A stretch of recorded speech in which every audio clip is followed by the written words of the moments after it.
Okay, today we are going to be looking at the specific heat of a metal lab. One of the first things we should make note of is that we're dealing with one equation. Heat in equals heat out, heat gained equals heat lost, Q equals Q, whatever you want to call it. MC delta T equals MC delta T. So these are the same equations we've been working on basically this entire unit. That is not going to change for this lab. We're going to use this lab to take a hot metal, put it in cold water, collect some data. We're going to know a lot of information about the water, and we're going to need to find the specific heat of the metal, okay, which we're going to be able to do after we work ourselves through this lab. We are going to have to set up a data table for this lab. There's going to be two main sets of data. There's going to be data for the water, and there's going to be data for the metal. So we're going to set up a data table that has the same information, just kind of two-sided. Again, we've been doing this plenty throughout the unit.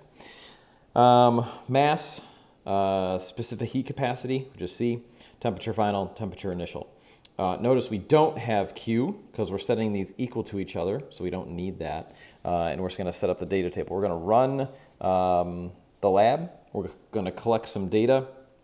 We'll then come back and we'll take a look at that data, analyze it, and move forward with our lab. One thing we could start off by saying is we do know that we're going to be using 100 milliliters of water, which is equal to 100 grams. We're going to make sure we measure that carefully so we can add that in right away to our data table. We also know the specific heat capacity of water is 1 calorie per gram degree Celsius, so we can put that in there. Everything else we're going to have to determine in the lab itself. All right, let's look at the setup for our specific heat of a metal lab. We've got pretty similar setup. We have a pan full of water. In that pan, there's some metal weights. That pan is hot. It's on a hot plate. We have our temperature probe.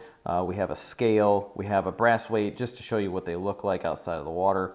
Then we have a normal graduated cylinder. We have a styrofoam cup nested in a beaker. And now we can get to the procedure. First, what we're going to do, we'll get the mass of the weight. We got our scale. I know it's kind of difficult to see. It's 199.9. It fluctuated to 2, so I think we're probably just going to call it 200 flat out. Now I'm going to measure out 100 milliliters of cold water.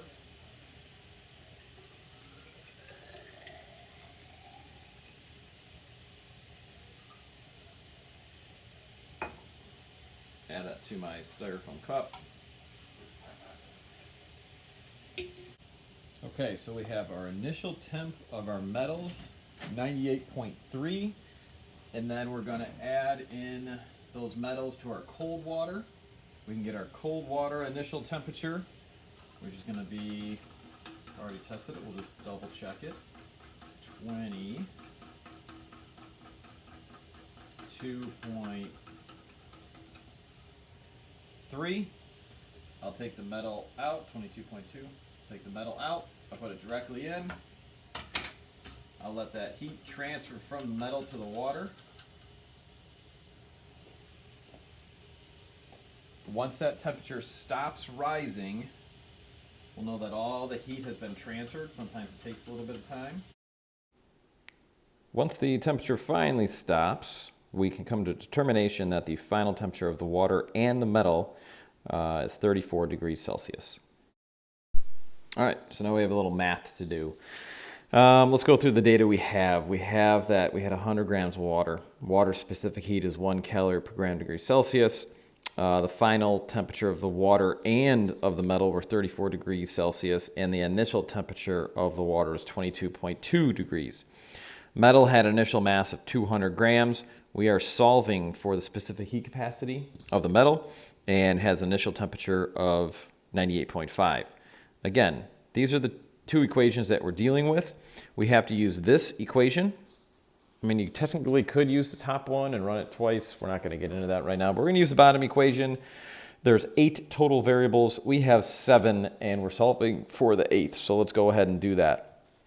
So I'm going to plug in the information that I know. I know that I have 100 grams of water, specific heat of 1, final temperature, initial temperature. Set that equal to the whole negative side of 200 grams of metal We're solving for the C of metal, and 34 minus 98.5. Now I can do some math. So let's start by focusing on one side of the equation at a time. 34 minus 22.2 is 11.8. And then 100 times that times 11.8 is going to give me 1,180. And that's all that I can do with that side of the equation. I flip over to this side of the equation. 34, do what's in the parentheses first. That's going to give me negative 64.5. Multiply that by, so I'm going to do 200 times C times what's in the parentheses. So this will give me negative 12,900. And then I can distribute that negative, which makes it a positive 12,900. I can kind of zoom that out. So here are the two sides of the, oh, I lost my C. Sorry, guys. This will be C. This will be C.